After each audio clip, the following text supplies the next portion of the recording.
I don't give a fuck what you say.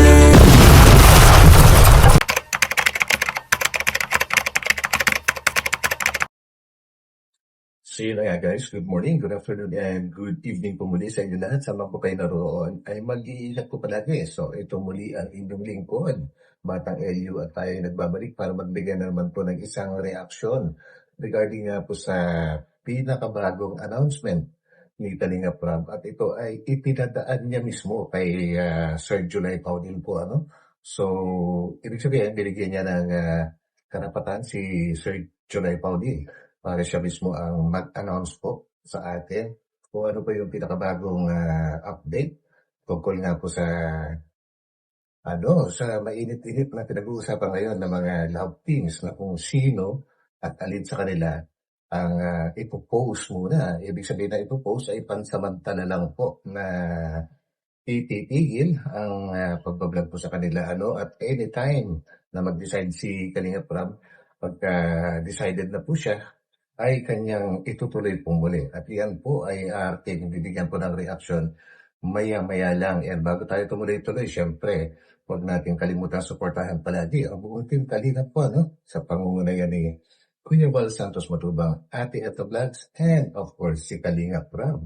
And kagaya po ng dati guys, na every month end or every katapusan po ng buwan, ay ina-announce po natin ang ating mga subscribers kung sino-sino din po sa kanila ang mga pinakamadalas at pinakamaraming comment or like po or engagement dito po sa ating YouTube channel. And this time guys ay ito, at bibigyan natin naman ng pasasalamat ang ating top 7 po. And of course, lahat naman po kayo na nag-subscribe or nanonood, nakasubscribe man o hindi, ay pinapasalamatan ko kayo. So, ito na po ang top 7 po natin. Siyempre, ang top 1 po natin ngayon guys ay walang iba kundi si Ma'am Guillerma Mancia. So, yan po guys. Meron siyang 495 na engagement. Grabe po, matindi. So, yan po. Maraming salamat po, Ma'am Guillerma Mancia. So, yan. Shout out. At siya rin po ay nakasubscribe sa ating channel. Yan. And ang pangalawa ay walang iba kundi si Ma'am Lorena or Carla Lorena ng Team Banig Marathoners 5.0. Grabe po guys. Maraming salamat po sa iyo, Ma'am Carla Lorena po. At ikaw po ay merong 453 engagement sa ating munting channel po. So yan, thank you so much. And ang ating pangatlo, walang iba kundi si Madam Crisel James. Naku, grabe. So, meron din pong 435 po na engagement si Madam Crisel James. So, maraming salamat sa iyo, ma'am. So, grabe.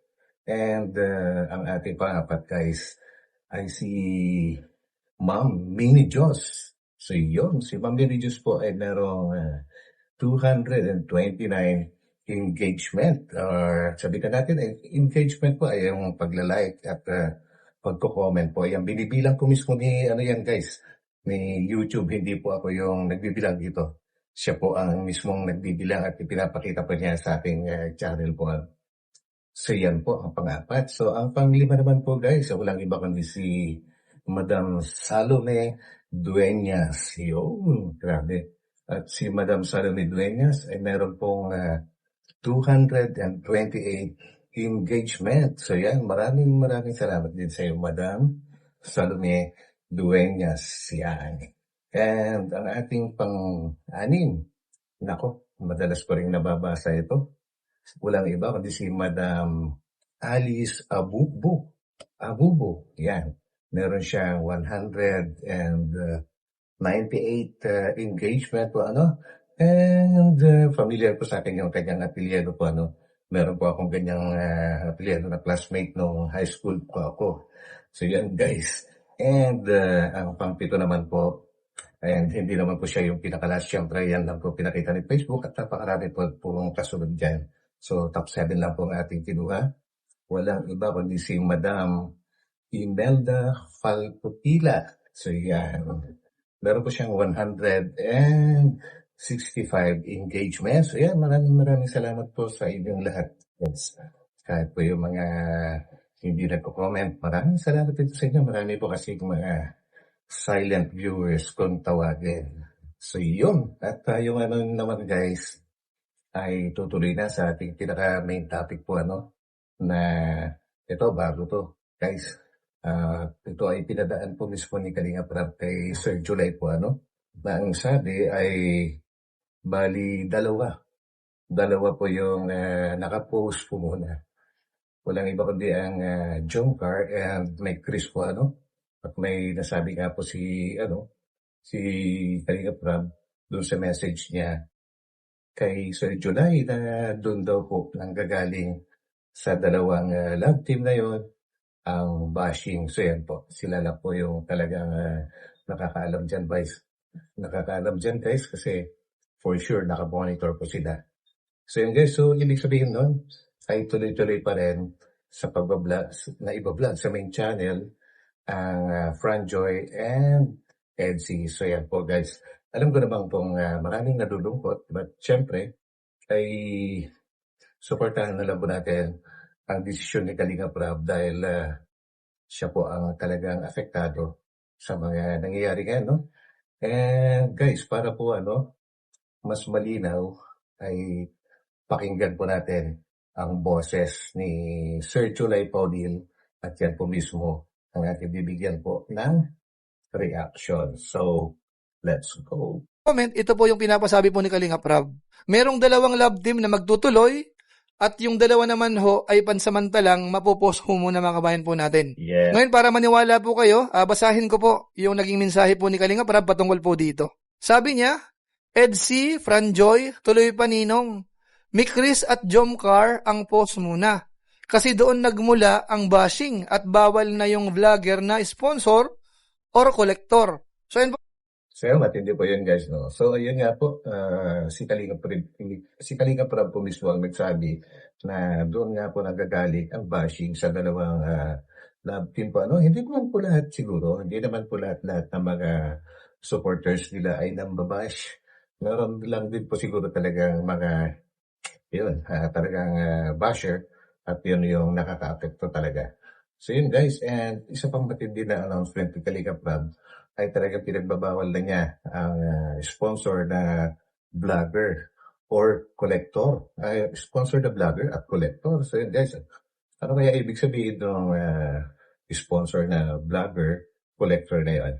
So I think ito, sariling opinion ko lang to guys Kasi meron po kasi mga sponsor na hindi sila yung actual na nanggagaling po sa kanilang bulsa po yung itinutulong po nila, Nanggagaling po yan sa iba-ibang individual o iba-ibang tao at maaaring nagdadagdag din po sila pero hindi sa kanila mismo yung kabuuan nanggagaling yung kanilang itinutulong po at nagbablog din po sila. So yan, ibig sabihin pagka nagpa-vlog din talagang yan ay madalas na nagiging usapan before po and hindi ko na kailangang i-elaborate or ipapaliwanag pa guys ng isa-isa at alam nyo rin kung sino yung tinutukoy po doon.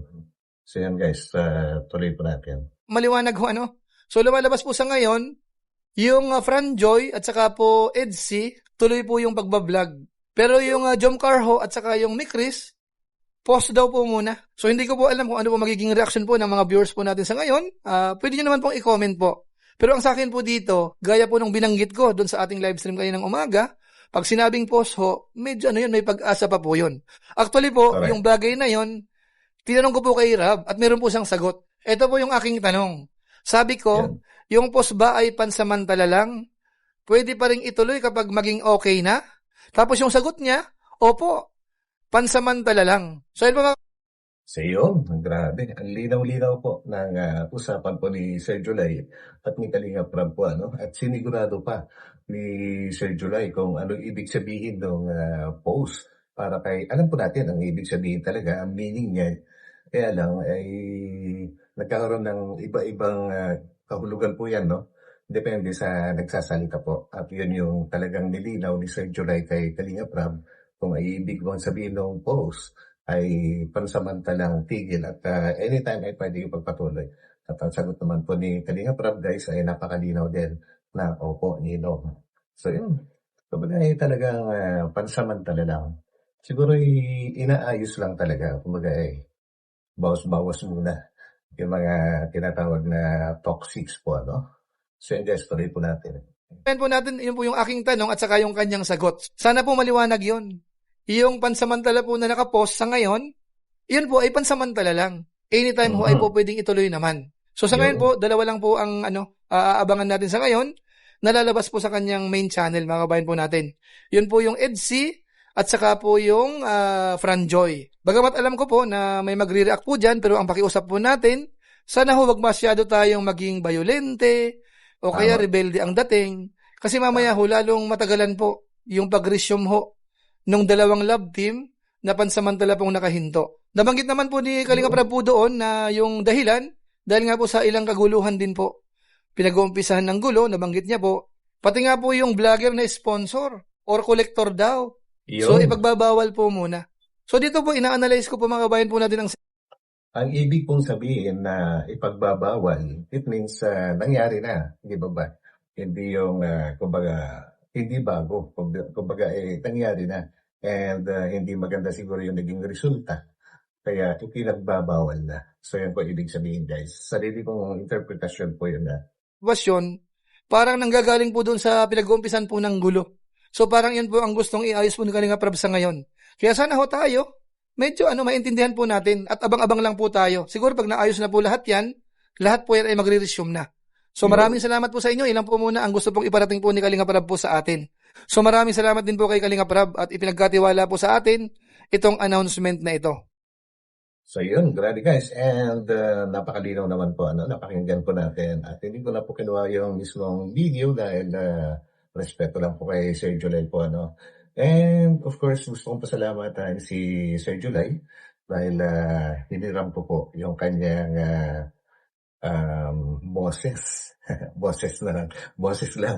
So yan guys, siya kasi po yung talaga, hindi na po mismo si Kalinga Prab yung nag-announce, kundi kay si Sir July ang talagang parang inatasan niya na mag-announce po. Para sa atin naman, maganda nga yun para sa kalinawan ng lahat. Para alam natin kung ano yung mga nangyayari. So yun guys, and I think malinaw po sa atin lahat po. And huwag po ninyong kalimutan guys na merong nalalapit na trip to Hong Kong. Ang alam niyo na kung sino-sino yung mga pupunta doon. Sa pagkakalam ko, kasama dyan ang Nick Chris and Ed Pau. And guys, pa-comment na lang po yung isa. Nakalimutan ko na naman kung sino love team or anong love team yung isa po. And of course, syempre, pagka pumunta po ng Hong Kong, ay kakaroon din po yan ng video or updates. So, abangan po natin. Hindi ko naman po sinasabi na ipapalabas ka agad. Siguro aantayin muna na maging maayos po ang lahat po. So yun guys, and ang Jomcar din naman. Meron din namang sariling trip to abroad. Sa Vietnam naman po yata yung kanilang destinasyon. So, ibig sabihin, alam niyo na, basta ang importante sa ngayon ay cool lang po tayo.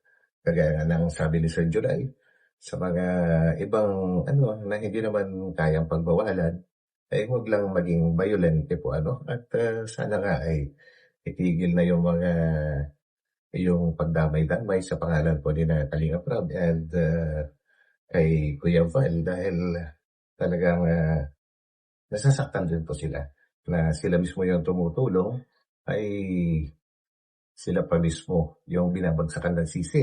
So yun guys, at hanggang dito na lang ulit puputulin ko na rito and gusto ko pa yung pasalamatan dahil lagi lang po kayo nandyan nakasuporta sa ating munting channel Batang LU. And guys, magkita-kita po tayo ulit sa aking susunod na upload. So, bye-bye po muna. God bless sa lahat.